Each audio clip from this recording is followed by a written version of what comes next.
guys, it's Sheldon Weishold. We're here in Collins down at Space Center Boulevard. I'm standing with the newest diamond, Mr. Javier Sandoval. Just walked the stage in San Antonio.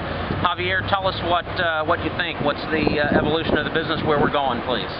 Well, the thing that intrigued me most about this company is the technology itself and how light the product is and how effective it is. But when we talk about its viral growth, we mean that the chips can be mailed to just about anybody around the country or around the world for that matter. And so the company has already began a global expansion to where we've already gone into about 8 countries. It looks like we're going to be opening up in about 22 countries in Eastern Europe or in Western Europe here in the next few months. And so we had an aggressive goal of about a dozen countries by the end of this year, and it looks like we're going to probably surpass that by 2.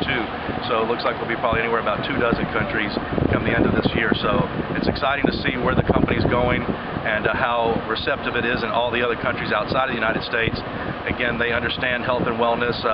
They don't really have the same beliefs that we have here in the States as far as Western medicine and those kind of things. And so it's exciting to see how people are really getting excited about the holographic chip and how it's helping so many people. Fabulous. Thank you, Javier. Again, it's Sheldon Weishold with Javier Sandoval, most recent diamond in the Seora compensation plan. Ladies and gentlemen, you too can do it if you'll follow the very simple system. Go to the website, please, www.healthpower.seora.com. Get the facts. You want some free samples? Respond there and my contact information, and I'm happy to work with you. And I look forward to seeing you at the top.